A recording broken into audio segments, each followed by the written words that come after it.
berfokus kepada Tuhan Yesus. Hidup yang berfokus kepada Tuhan Yesus. Nah, kalau saudara ingat khotbah saya yang terakhir, saya membahas tentang bagaimana perkataan Yesus sendiri terhadap orang-orang yang mau mengikut Dia. Dia memberikan beberapa syarat ya.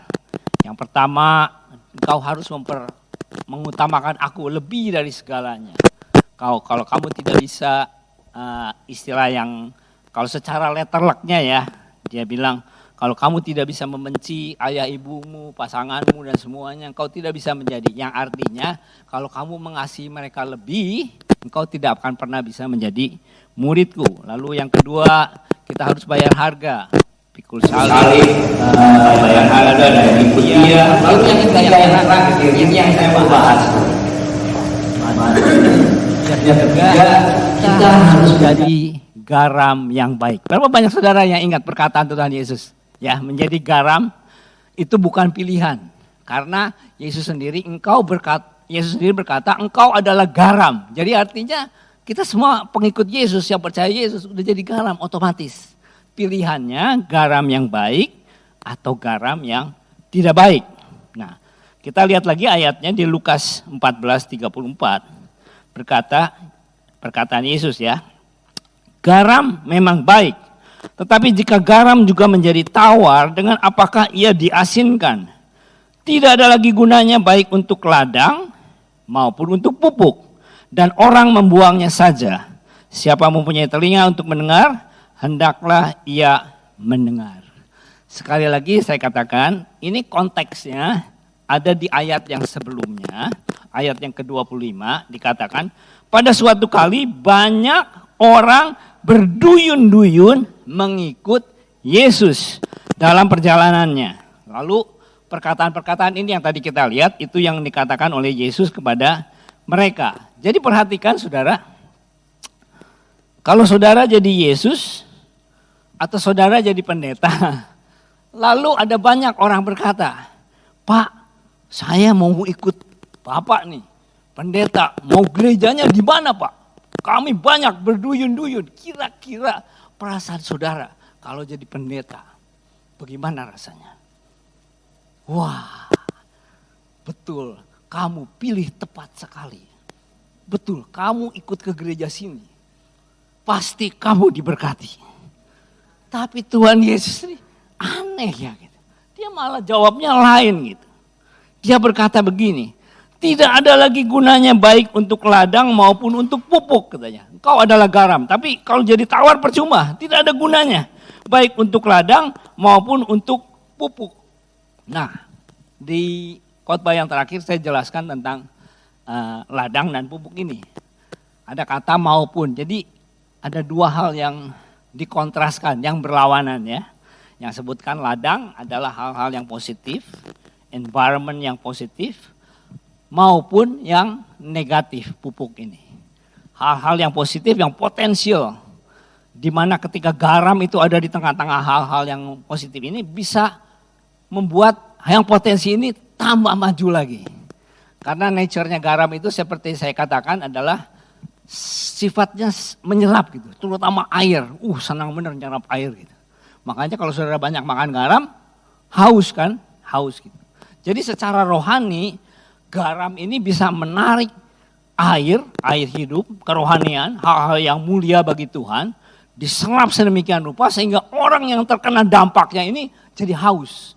Haus akan air yang hidup, haus akan Tuhan, haus akan hal-hal yang rohani. Ya, jadi ketika ada dia, wah kayaknya lingkungannya, kalau ada seperti saya ilustrasikan ya, wah kalau ada Mira nih kayaknya, waduh doa nih jadi tambah seru gitu ya ininya. Atau ada siapa lagi, kalau ada orang-orang di sini, wah kalau ada pribadi A, B, C, waduh live group kita ini kayaknya jadi tambah semangat, tambah senang gitu. Kita berkumpul tambah enjoy.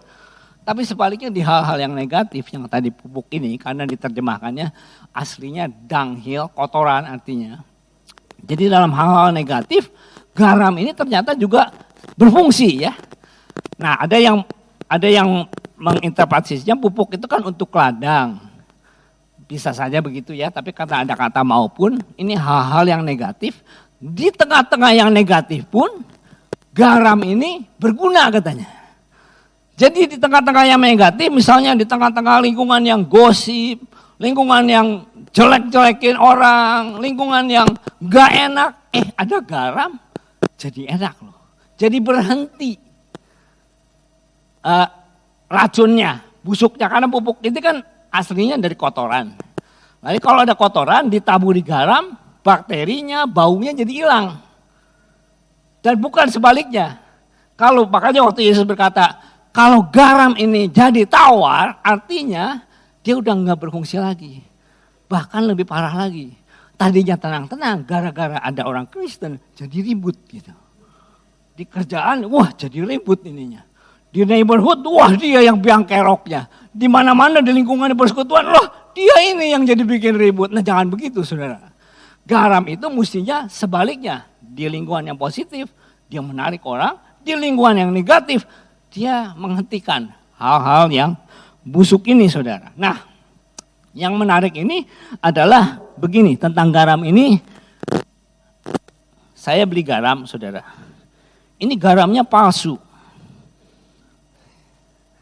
Kalau saudara lihat Woolworth di sini, mata saudara salah. Ini garam palsu. Saya lupa kasih labelnya. Ini garam palsu. Nah, saya memang enggak tumpahkan ya, karena nanti bikin susah yang membersihkan. Dan lagi ini garam saya pinjam dari istri saya. Jadi kalau ditaburkan nanti ini lagi yang jauh juga dari sana enggak kelihatan saudara. Karena itu saya kasih gambar aja. Nah, dari McDonald saya ambil garam saudara. Yang McDonald ini garamnya asli. Garamnya asli saudara. Nah saudara bayangkan kalau saudara punya gereja yang ada di kiri, yang ada di mangkok situ tuh.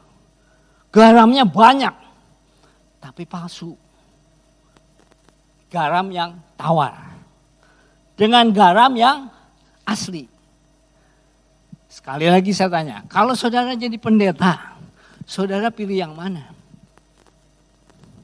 Yang kiri atau yang cuma sedikit sesendok itu, tapi asli? Yang asli ya, teorinya begitu ya.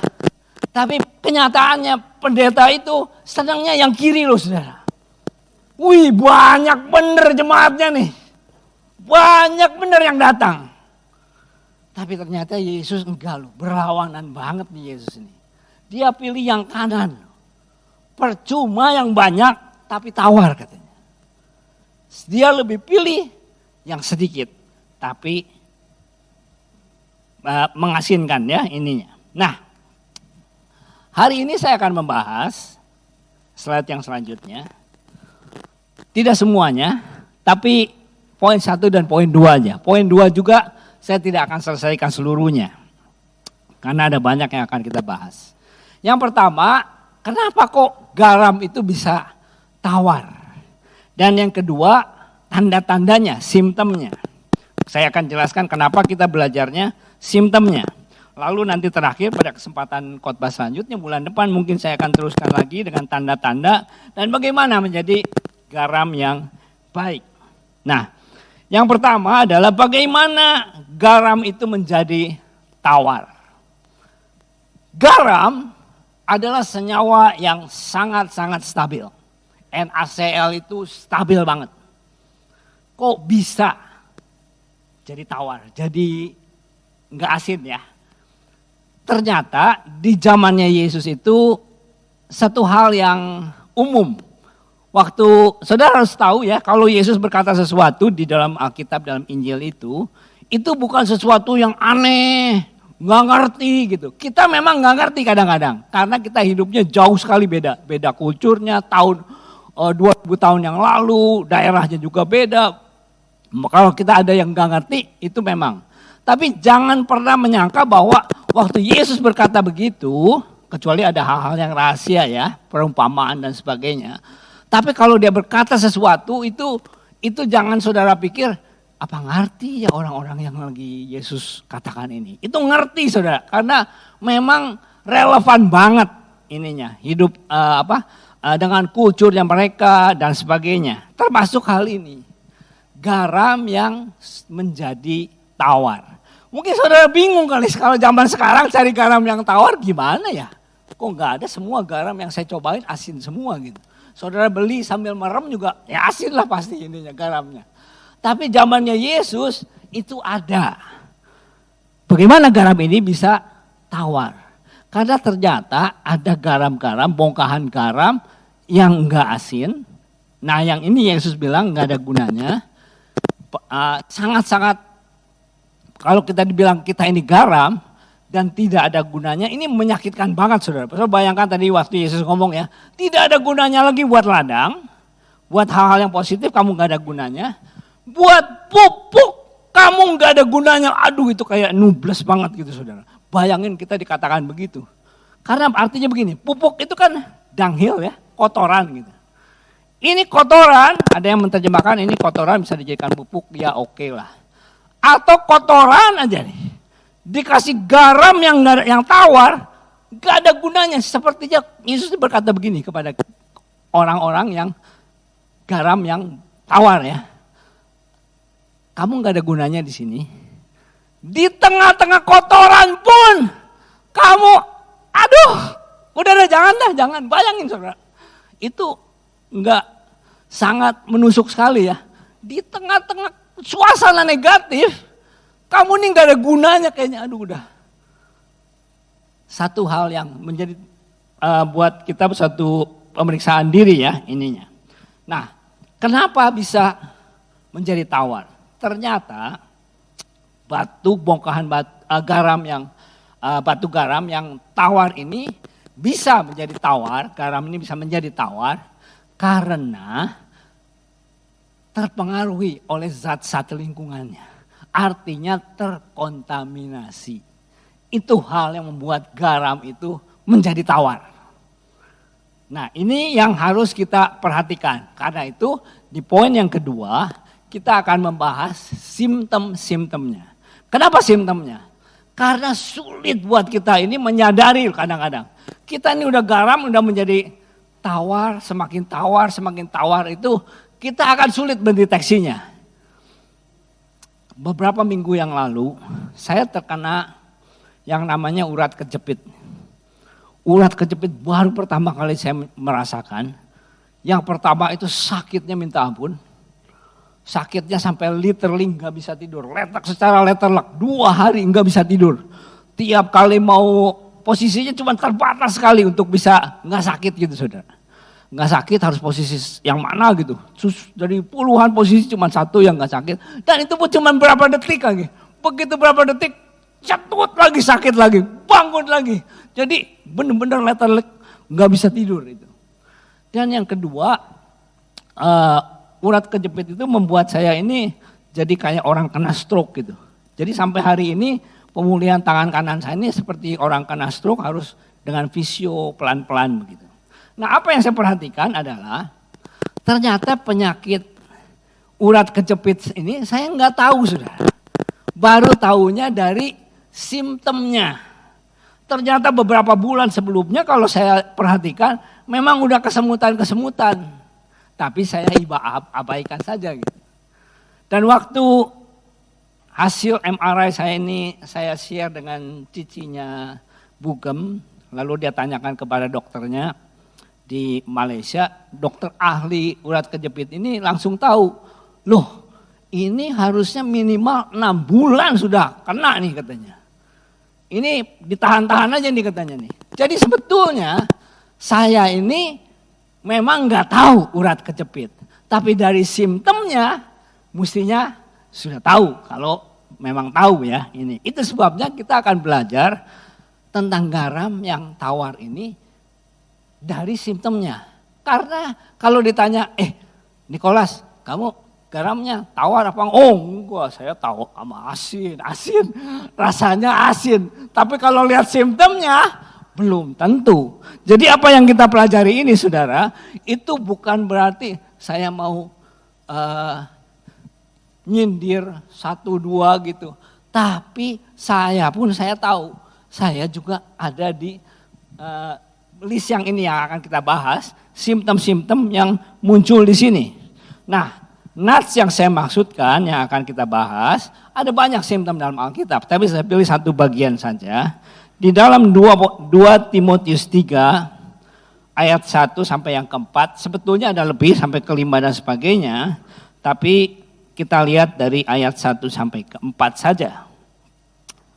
Saudara yang terlalu kecil lihatnya nggak apa-apa, saya bacakan nanti karena kita akan membahasnya satu persatu.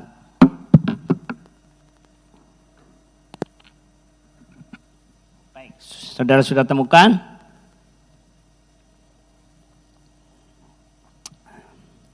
Ketahuilah bahwa pada hari-hari terakhir akan datang masa yang sukar.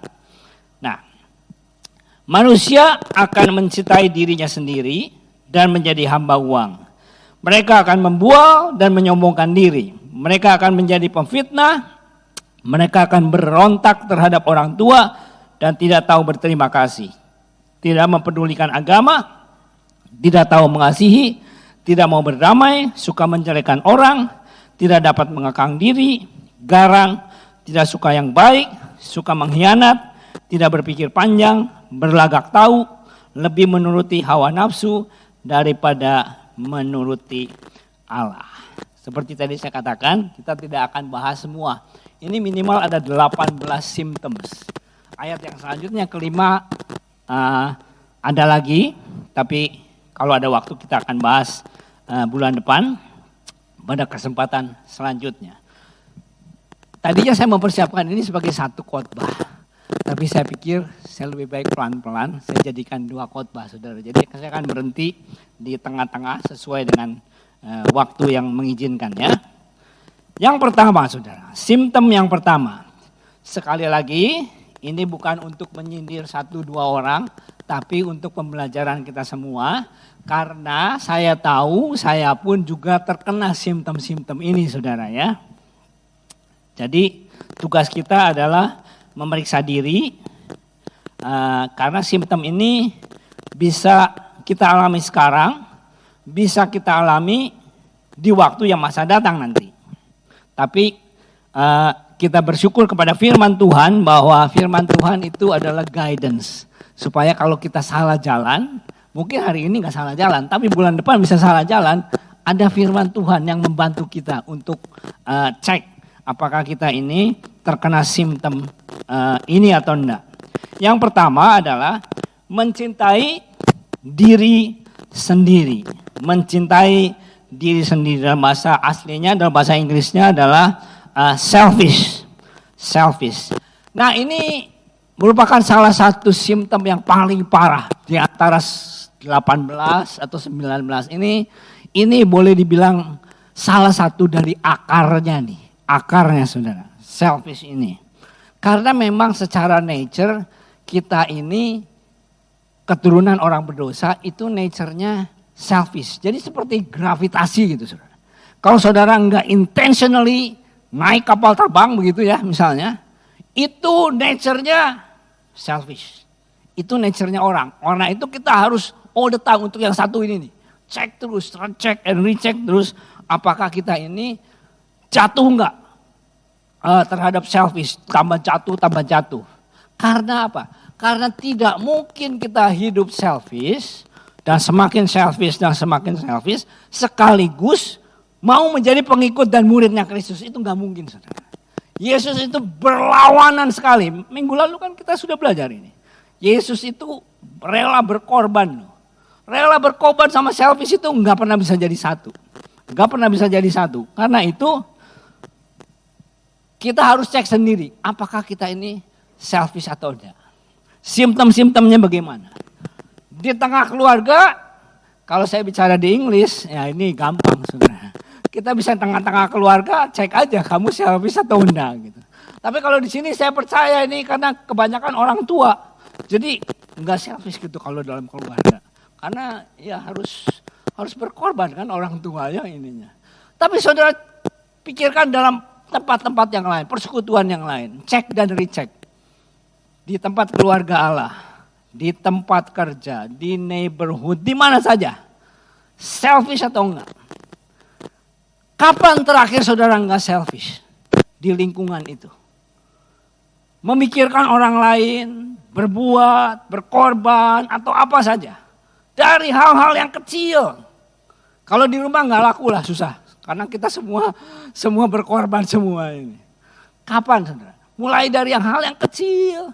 Menyambut orang misalnya. Kok ini orang baru ya? Nggak pernah. Biasanya kalau gravitasi, percayalah saudara akan ngumpulnya sama yang kenal-kenal lagi. Wah senang ini. Tapi kalau udah ada harus, ingat nih simptom nih. Ingat simptom, unselfish.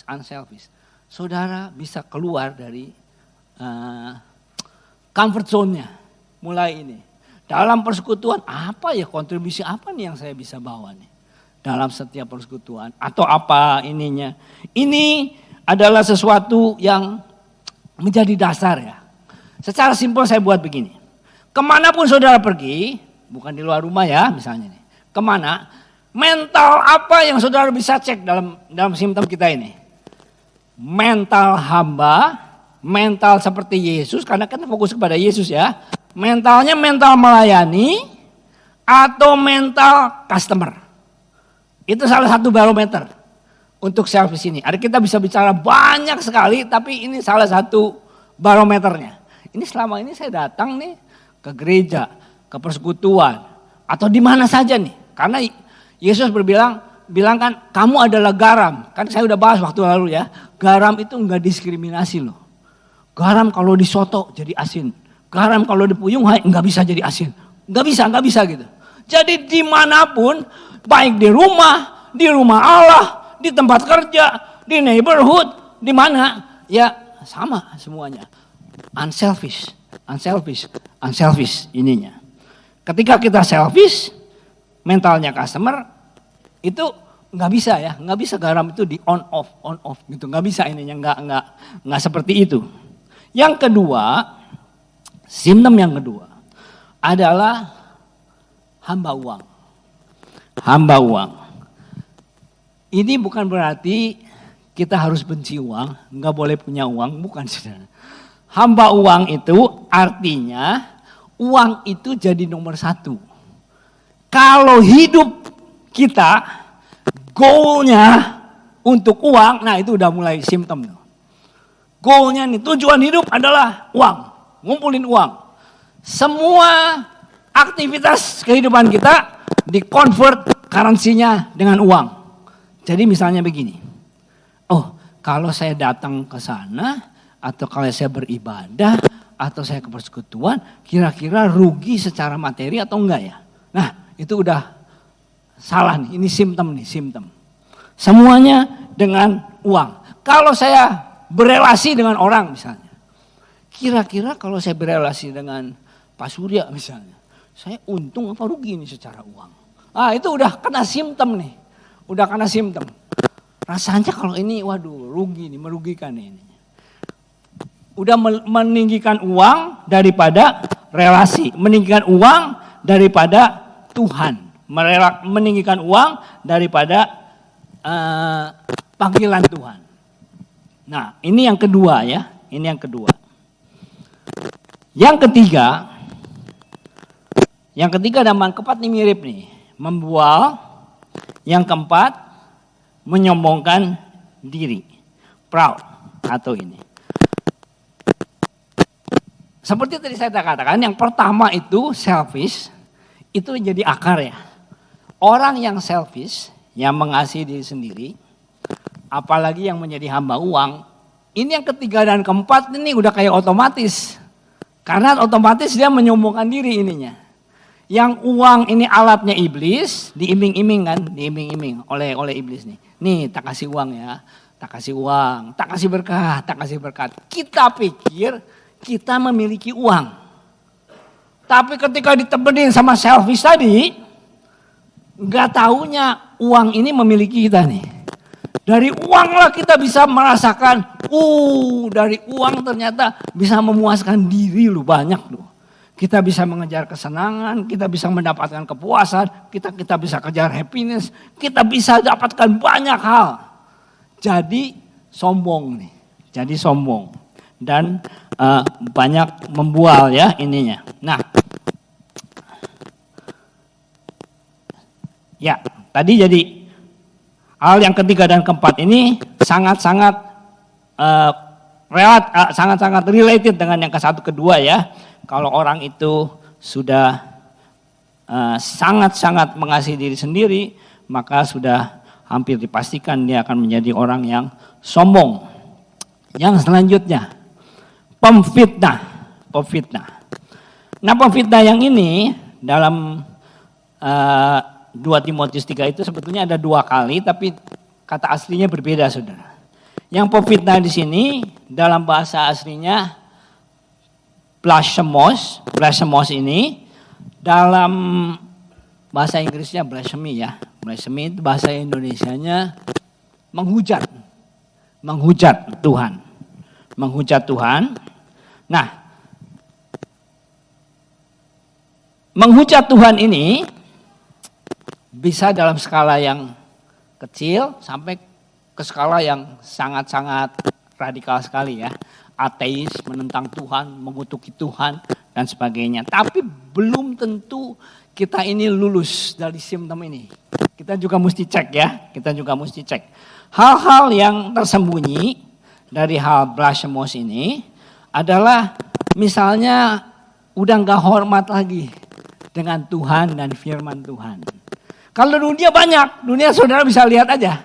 Di dunia ini terhadap Tuhan, terhadap firman Tuhan, terhadap perintah Tuhan, udah gak hormat lagi, udah menghujat.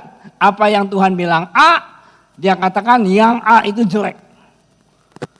Tentang apapun, tentang penciptaan, tentang pernikahan, perkawinan. Berapa banyak saudara bisa lihat ya, bagaimana mereka menghujat Tuhan. Apa yang Tuhan katakan kekejian, buat mereka dibalik.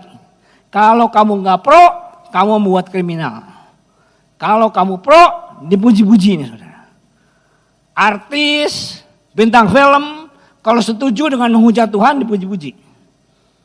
Sportsman, kalau kamu ikut Tuhan, disingkirkan.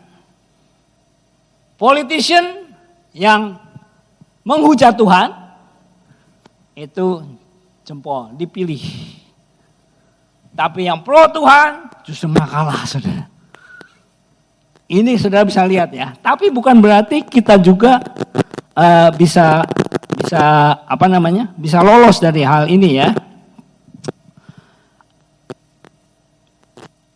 Ya, sampai situ dulu kita lanjutkan dulu karena ada banyak ya saudara.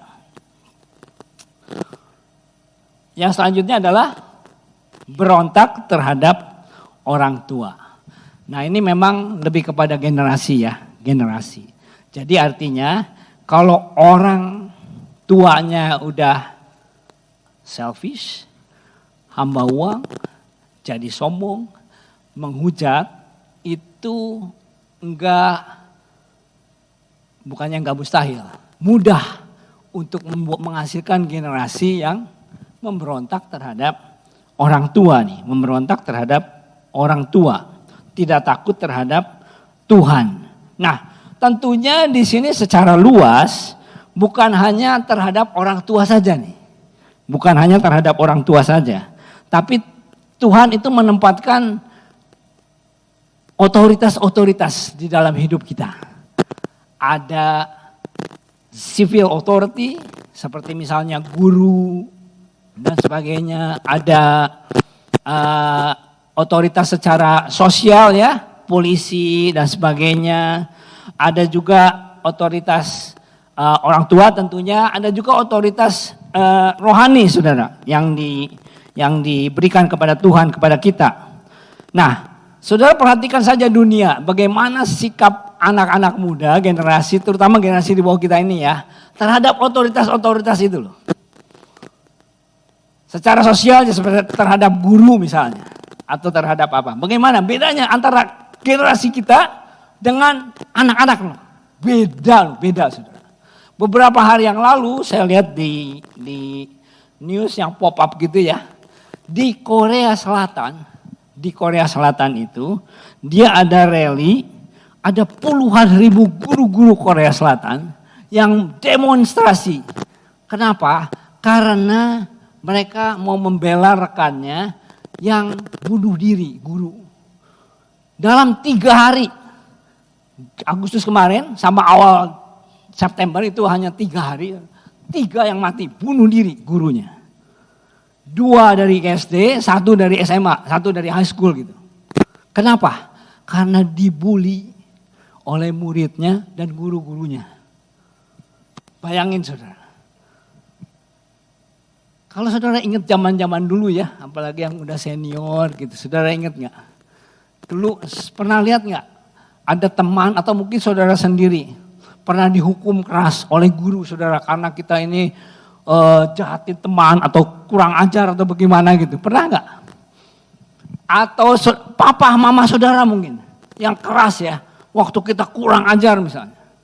Diki kurang ajar, ngomong sama mama, ditampar sama papa, pernah nggak ada yang ini? Pernah ada yang dengar begitu ya, ininya. Atau bahkan kadang-kadang di gereja loh, nih saya ingat Nino waktu itu pernah bicara di situ. Ada jemaatnya yang, waduh, kurang ajar gak ini sama Tuhan sampai digampar oleh pendetanya. Dan orang-orang itu ya, orang-orang itu seperti kita ini yang dihajar keras oleh orang tua, bahkan oleh guru kalau kita kelakuannya benar-benar keterlaluan. Itu kita masih ingat dan kita itu bisa bangga loh. Betul enggak? Wah, masih disayang sama orang tua, masih digampar, masih bagus dah ininya. Sama guru sekalipun, sama ini. Tapi those days are gone, betul enggak? Udah enggak ada sekarang ini. Berani touch, kriminal dah ininya. Udah enggak ada. Apa jadinya? Generasi itu sekarang ini. Saudara lihat ya, sampai gurunya yang bunuh diri, saudara. Enggak orang tuanya aja yang bunuh diri nih, atau pendetanya yang bunuh diri karena dibully oleh jemaat gitu saudaranya. Ada juga sih yang pendeta-pendeta bunuh diri, cuman nggak tahu kenapa mereka bunuh diri ininya. Tapi itulah generasi yang Paulus berkata, ini zaman sekarang ini. Zaman sekarang bagaimana generasi yang memberontak terhadap orang tua. Dan kita pun bisa terkena simptom ini. Kita udah nggak respect lagi, kita udah nggak menghormati lagi otoritas-otoritas yang Tuhan sudah berikan. Slide yang sebelumnya dikatakan, slide yang sebelumnya tidak dapat dinasehati. Berontak terhadap orang tua itu kata aslinya itu bisa juga diterjemahkan tidak dapat dinasehati selain tidak patuh. Dengan kata lain, dia tidak dapat dinasehati bukan berarti nggak suka belajar loh saudara. Generasi yang berontak ini belum tentu bodoh loh. Bahkan kemungkinan lebih pintar dari kita loh. Jadi artinya generasi yang berontak itu secara intelek itu bukan berarti di bawah kita. Tapi mereka itu bisa pintar. Tapi saya buat sederhana. Orang yang mau belajar itu belum tentu mau dinasehatin. Orang itu bisa mau belajar loh. Wah, dia cari YouTube, dia semua pelajar, semua pengajaran dan sebagainya. Tapi belum tentu mau dinasehati oleh otoritasnya ini. Artinya orang yang terkena simptom ini, they may want to learn, but unteachable. Want to learn, but unteachable. Jadi jangan salah ya saudara ya, kalau orang senang belajar, ini, teori ini, semua pengajaran ini. Tapi kalau tidak mau dinasehati, tidak mau diajar, itu artinya sudah terkena simptom ini. Selanjutnya, tidak tahu berterima kasih. Tidak tahu berterima kasih. Ungrateful, unthankful. Dulu ada istilah, ada ubi, ada talas. Ada budi, tak tahu membalasnya. Zaman sekarang sulit.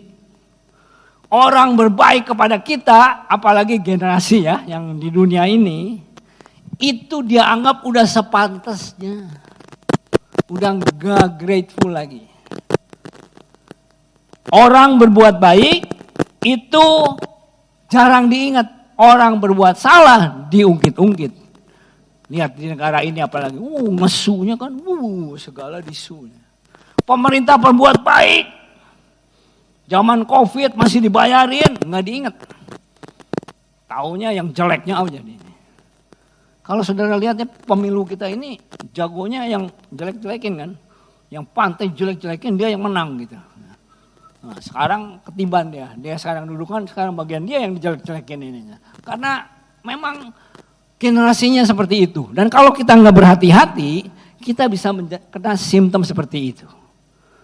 Ketika dalam persekutuan kita, di gereja atau di apa, ada yang berbuat baik, ada yang ini, kita udah capnya, ya memang udah cenglinya begitu. Ya memangnya udah kewajibannya begitu. Ini siapa sih yang gak bersihin nih? Mana nih yang bersihin? Ini kok gak beres ininya? Mana nih siapa yang ngangkut-ngangkut nih gak beres ininya? Gak ada rasa terima kasih. Aduh, siapa nih yang udah siapin kursi ya? Siapa yang udah siapin ini? Siapa yang udah kerja keras begini? Gak ada. Nah, kalau kita udah kena simptom seperti begitu, hati-hati. Saya juga kadang-kadang suka lupa gitu, saudara. Wah, ternyata saya ini juga lebih udah terkena simptom ekspektasi. Ya udah ekspeknya. Istri saya udah emangnya saya ekspek istri kerjaannya begitu. Tugasnya istri begini. Istri masak dan sebagainya. Lupa berterima kasih. Lupa untuk grateful and thankful. Yang selanjutnya, tidak memperdulikan agama. Ya, saya pikir udah kurang seperempat, 2 lagi yang terakhir ya. Tidak memperdulikan agama. Nah, di dalam bahasa aslinya ini unholy, impious. Tadi saya buka di internet ininya. Dalam bahasa aslinya ini bisa diterjemahkan sebagai without reverence for what should be hallowed. Jadi artinya tanpa reference itu apa ya? Tanpa ada rasa takut, tanpa rasa kagum, tanpa rasa hormat terhadap apa yang mestinya dikuduskan. Kita kan banyak kan berkata karena kuduskanlah titik. Kuduskanlah titik. Kuduskanlah titik. Nah, kalau kita enggak hati-hati, kita bisa terkena nih simptom ini nih. Bagaimana sikap kita terhadap sesuatu yang Tuhan katakan kuduskan. Tapi kita udah anggapnya seperti normal aja. Salah satu yang Alkitab katakan tentang kuduskan, itu kan ada dalam 10 perintah Allah kan. Apa tuh? Kuduskanlah hari Sabat. Nah, kalau kita terkena ya, sekali lagi saya bukan pinpoint, tapi untuk kita hati-hati supaya kita jadi jangan garam yang tawar ini, karena sudah terkontaminasi. Kita udah menganggap itu sebagai sesuatu yang sepele, padahal Tuhan katakan kuduskan ininya. Dianggap sesuatu yang biasa. Saya jadi ingat ada satu kejadian, bukan di sini saudara ya, waktu kami masih di Marubra itu. Begini, ada keluarga muda gitu. Dia kalau seandainya dia nggak bisa datang ibadah karena ada urusan yang penting, kerjaan, itu bukan jadi masalah, itu bukan yang saya bicarakan ya. Tapi ada yang sengaja nggak datang bolos itu karena urusan piknik lah, urusan kabra mata lah, urusan ini gitu. Dan ini bedanya nih saudara. Saya melihat downgrade-nya nih ya. Zaman sekarang udah beda lu ya ini. Zaman dulu, ini ada satu lelucon ya, memang lelucon gitu begini. Ada satu member gereja, dia pikir, malas nih ibadah nih. Saya mendingan main golf. Dia senang main golf. Nah, waktu dia main golf, ini di surga nih lagi meeting nih, ngeliatin gitu. Ini orang mesti diapain nih, bolos ibadah nih. Bolos ibadah, nah malaikat udah siap nih, teke aja Tuhan, teke aja di kita. Gak taunya dia lagi main golf, saudara tahu dapat siapa yang pemain tahu main golf di sini? Dalam main golf itu kan ada istilah-istilahnya ya. Ada birdie, ada eagle. Nah ini dia dapat yang paling top nih, namanya hole in one. Hole in one tuh dipukul sekali, cupret, ngapung langsung masuk ke lubang itu. Itu udah yang paling top. Nah ini orang ini lagi malaikat-malaikat ngelihat, siapa ini orang nih? Tahunya sama Tuhan diberkati hole in one nih. Cupret, masuk langsung. Malaikat-malaikat ini bingung. Tuhan katanya, gimana? Ini bolos nih, tidak menguduskan hari Sabat nih. Kok dikasih hole in one reward? Tuhan bilang begini sama malaikat, iya katanya. Coba lihat, dia mau cerita sama siapa? Gitu. Sudah ngerti gak? Karena zaman dulu kalau bolos itu, waduh kayaknya udah langsung negatif semuanya begitu ini. Jadi dia mau cerita siapa? Saya Holy One. Kapan? Itu waktu ibadah minggu. Waduh itu udah rusak namanya gitu saudara.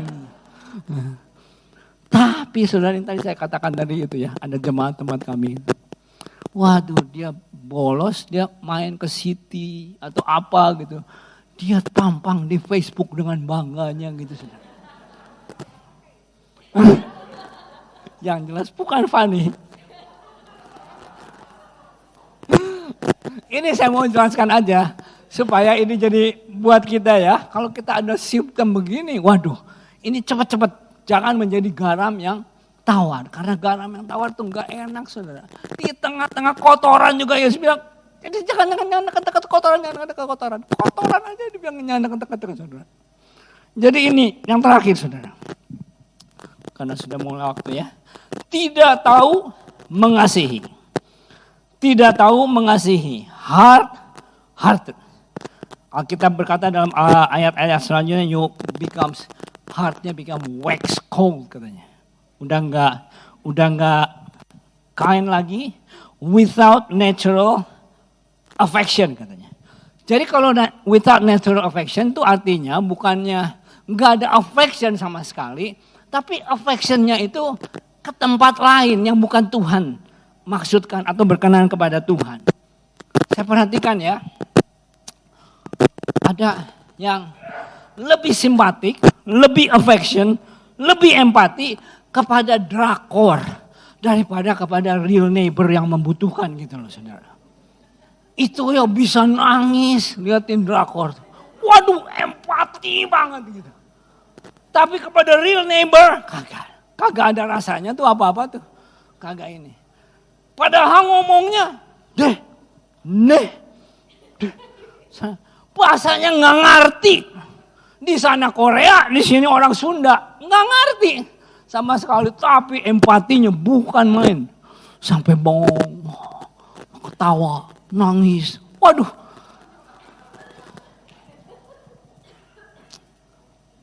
saudara jangan marahin saya ya. Saya mendingan tutup saja sebenarnya. Tolong slide-nya di forward aja, maju ke depan. Bagaimana kalau begitu?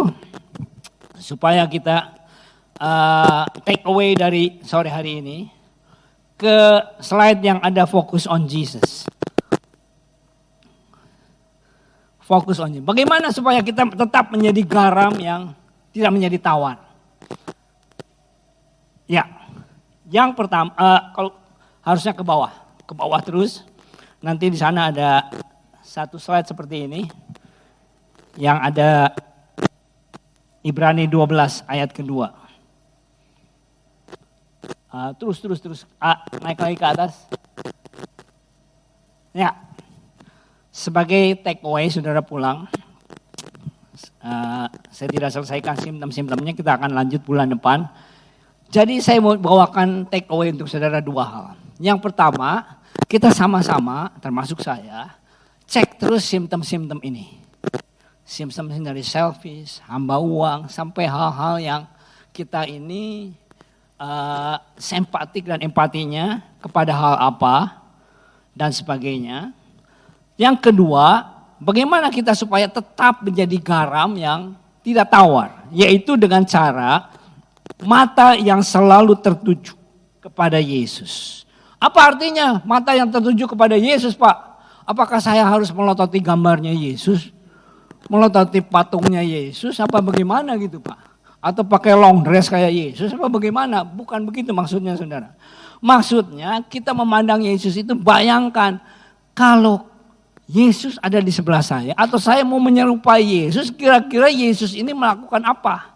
Apakah Yesus selfish dalam hal situasi yang kita hadapi ini? Apakah Yesus cinta uang, hamba uang? Apakah Yesus itu sombong? Apakah Yesus itu jiwanya pemberontak? Tadi pemberontak. Apakah Yesus ini enggak setia? Apakah Yesus ini suka ngegosip dan sebagainya? Bagaimana? Ini maksudnya memandang kepada Yesus. Bukankah kita sebagai muridnya Yesus, kita mau seperti Yesus? Yesus itu bagaimana? Itu dua hal yang saya mau bawakan untuk saudara take away. Saudara cek simptom-simptom itu, jangan sampai kita ini terjebak terus. Saya yakin, saya sendiri tahu, saya ada simptom-simptom seperti itu. Tapi untuk itulah firman Tuhan, untuk kita cek. Dan yang kedua, bagaimana untuk antisipasinya? Kita memandang kepada Yesus. Bagaimana Yesus ini bertindak seperti ini? Dan itulah kita menanggapi firman Tuhan. Mari kita berdoa. Bapak Surgawi, terima kasih Tuhan untuk firman-Mu yang selalu membimbing kami. Karena Taurat berarti pengajaran. Pengajaran, bimbingan Tuhan, guidance Tuhan yang akan membimbing kami hidup sesuai dengan firman Tuhan. Tuhan, hamba-hamba-Mu di sini, anak-anak-Mu di sini Tuhan. Kami percaya kami semua mau menjadi seperti Kristus. Roh Kudus tolong kami oleh firman-Mu dan oleh kuasa Roh Kudus. Supaya kami Tuhan boleh bangun setiap pagi memandang kepada Yesus. Yesus, aku mau menjadi seperti Engkau. Roh Kudus tolong kami supaya hidup kami hari ini boleh semakin menjadi seperti Yesus. Kami hidup unselfish. Uang tidak menjadi tuan untuk hidup kami. Kami mau memperhatikan orang lain. Kami bahkan melayani. Kami mau diajar oleh firman Tuhan. Berkati Tuhan seluruh anak-anak-Mu di tempat ini. Supaya setiap kami di sini Tuhan boleh menjadi semakin seperti Kristus. Di dalam nama Yesus kami sudah berdoa.